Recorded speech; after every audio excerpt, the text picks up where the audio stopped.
There's a lot of talk these days about open networking and disaggregated architectures.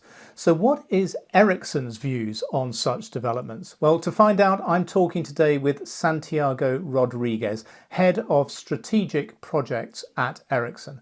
So Santiago, thanks for joining us today. Can you just tell us briefly about your role at Ericsson? Sure. So let me tell you a little bit about myself. I've been in the telco industry for more than 20 years now, most of that in Ericsson.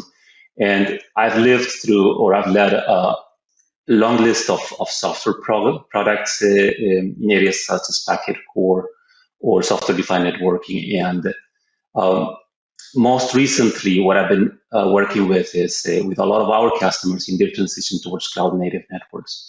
And currently, I'm based in New Jersey in the US, and I'm leading some of the strategic initiatives for Ericsson, and just super excited at helping our customers and working together with our partners to actually transform the network again.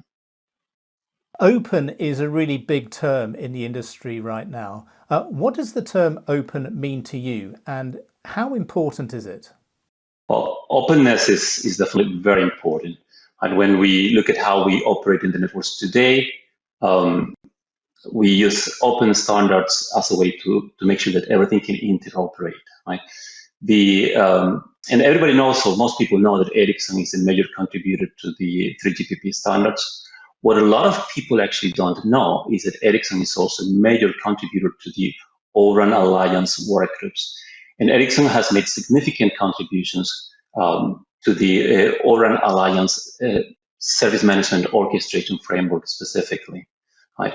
So some people tend to play the role of Ericsson down a little bit here because it serves their purpose, or fits them to show an Ericsson that is close and monolithic. But the matter of fact is that Ericsson is very active on all these forums and alliances. And so what are your views on Open RAN in general?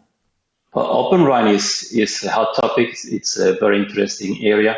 The more I think about it, the more the technology evolves. What captures my interest is the upper layers. It's the management orchestration layers, specifically the service management orchestration, the SMO, where I think a lot of the innovation and the openness towards the network will actually happen. Right? If you think about Open RAN, it will bring new technologies, but it also will bring multiple vendors into the network. You need a capability like the SMO to be able to automate and orchestrate all these vendors. Right? And it's not only about the new technologies, it's not only about the new Open RAN and Cloud RAN, but it's also about managing this alongside the existing purpose-built RAN. Right? If you think about it, the complexity will come when you try to put it all together with an existing network, and at the same time, our customers are working heavily on improving the network performance and the customer experience. So how important would you say is service management and orchestration to Open RAN deployments? Yeah, I think the service management orchestration is key.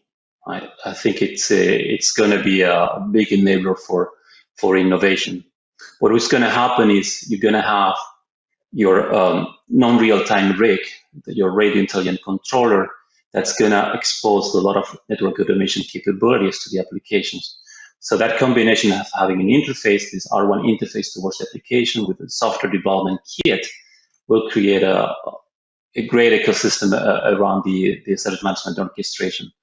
So vendors, even customers themselves, will be able to create advanced applications to automate how the network operates. Things like automating the upgrades or doing canary upgrades, things like enhancing the end user quality of experience. You will be able to do with the SMO when you correlate data from the network with information that you get from outside the network and some of the policies that you may want to implement.